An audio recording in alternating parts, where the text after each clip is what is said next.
Talvez você nunca tenha ouvido falar dos Shu antes, mas sua história é algo que todos deveriam conhecer.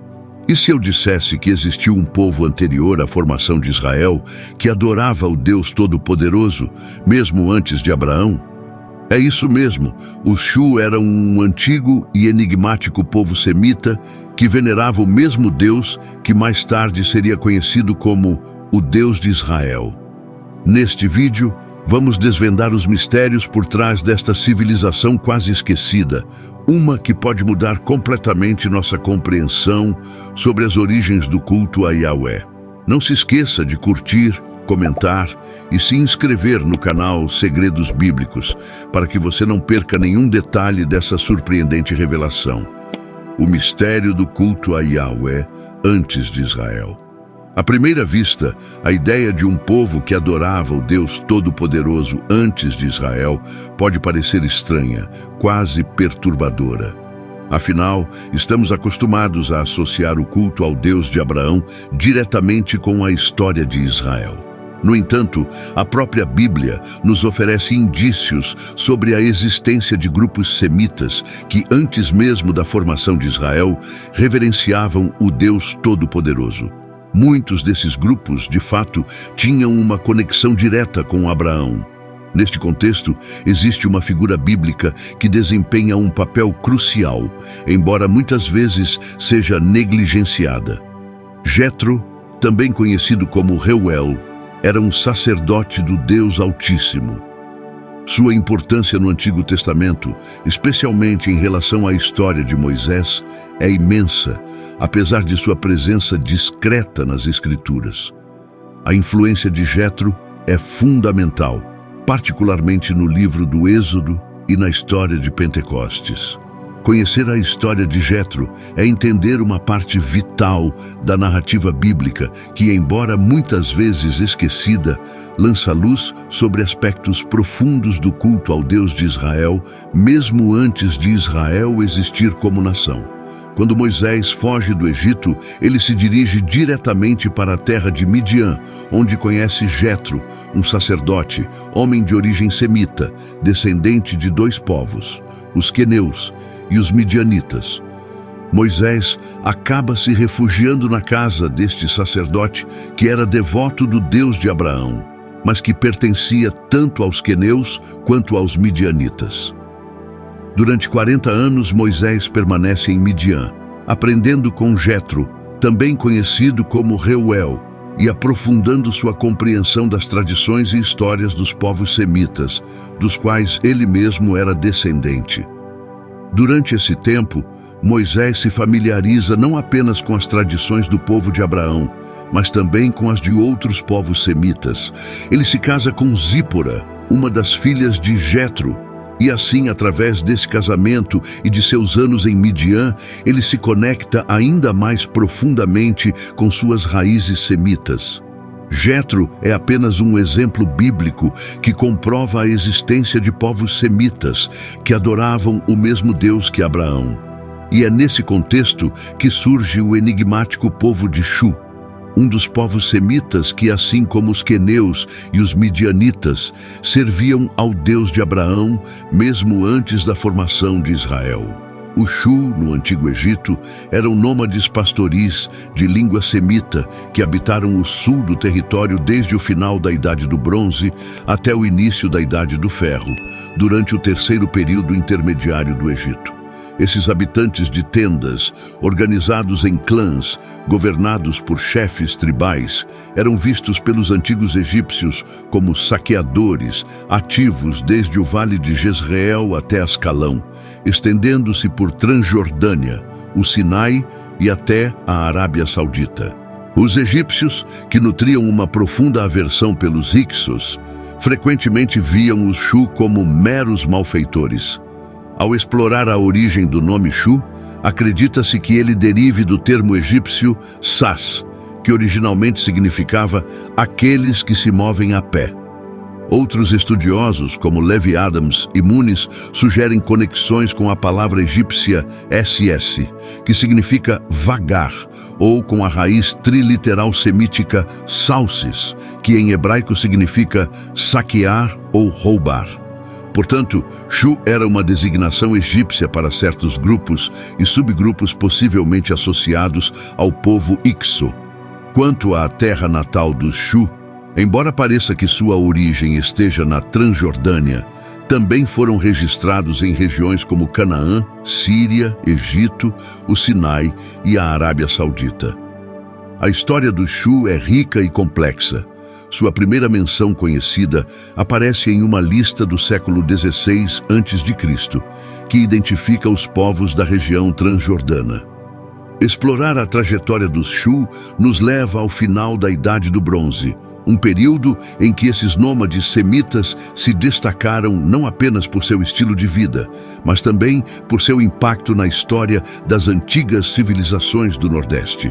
A primeira menção registrada do Shu é encontrada na inscrição biográfica do almirante Amós, descoberta em El Kap. Nessa inscrição, Amós relata que capturou prisioneiros Shu enquanto servia ao faraó Tutemés I. Os Shu foram aprisionados durante uma expedição ao norte de Punt. O estudioso Jian, em 1971, argumenta que o único evento capaz de explicar o surgimento dos Shu naquele momento foi a expulsão dos Hyksos, por volta de 1550 anos antes de Cristo. No ano 39 do reinado de Tutemés III, durante sua 14ª campanha militar, o faraó encontrou os Shu antes de chegar a Reino, o que indica que os Shu estavam presentes no sul de Canaã, especificamente na região de Negev, como registrado na lista de inimigos de Tutemés III. O nome Shu também aparece em uma lista de inimigos do Egito, inscrita nas bases das colunas do Templo de Soleb, construído por Amenhotep III. Um detalhe intrigante desse templo é a referência a um local chamado SRR na terra dos Shu, TSHISWSR, que muitos acreditam estar relacionado com Petra, na Jordânia ou em suas proximidades. Essa localização é curiosa porque alude à terra de Seir, revelando uma semelhança fonética entre SRR e Seir. No século XIII a.C., inscrições em colunas encomendadas por Setbiro Ramesses II, em Amara, Núbia, mencionam 6 grupos distintos de Shu: os de SRR, de RBN, de S, de SMT, de WRBR, de IGHW e de PPS. Essas referências demonstram a extensão e a diversidade dos grupos Shu, que foram reconhecidos como adversários importantes do Egito em várias regiões. Esses registros não apenas sublinham a presença do Shu em diferentes áreas, mas também sugerem sua relevância no cenário político e militar do Antigo Oriente Próximo. A associação de um dos grupos Shu com IGHW é particularmente notável, sugerindo uma possível conexão com a adoração de Yahweh. Isso levanta questões intrigantes sobre as origens e influências religiosas desse povo. Os Shu continuaram a dominar a região montanhosa de Canaã, Cisjordânia e as áreas da Transjordânia, consolidando seu poder a tal ponto que perturbaram significativamente as rotas comerciais do norte do Egito. Durante um período considerável, essa ameaça crescente forçou Ramessés II e seu filho Merneptah a realizar intensas campanhas punitivas contra eles após a retirada egípcia. As cidades-estado cananeias ficaram vulneráveis, à mercê dos Shu e dos Abiru, que eram temidos como poderosos inimigos. Documentos da 18ª dinastia egípcia confirmam a crescente influência do Shu em Canaã, evidenciada pelo grande número de prisioneiros capturados nos registros de Amenhotep. Quase metade dos prisioneiros listados eram de Ka ou Caru, e mais tarde, os Shu foram designados como um dos maiores inimigos do Egito, junto com potências como Babilônia e Líbia, durante o reinado de Amenhotep III. A origem dos Shu foi identificada perto da cidade bíblica de Dotã, um lugar onde os beduínos costumavam levar seus rebanhos. Curiosamente, a história de José na Bíblia hebraica também menciona nômades que levavam seus animais para beber água em uma fonte perto de Dotã, sugerindo uma possível conexão histórica ou cultural entre esses relatos. Na campanha do faraó Seti-Pri, amplamente reconhecida devido à estela encontrada em Tel Meguido e Betim, os Shu habitavam uma região montanhosa fértil entre Sila e Panã, possivelmente perto da cidade de Gaza. O relevo que representa a campanha descreve os Shu como um povo rebelde e caótico, cujos líderes tribais se reuniam nas colinas de Caru para planejar revoltas.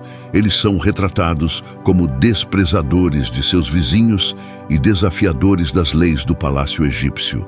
Durante essa campanha, Seti-I também enfrentou os Abiru perto de Meguido, destacando a persistente instabilidade e conflito na região. Este período de agitação e domínio do Shu marca um capítulo fascinante e complexo na história do Antigo Oriente Próximo, onde as dinâmicas de poder, cultura e religião estavam em constante mudança. Agora, ao falar do Shu de Igw, encontramos um detalhe surpreendente.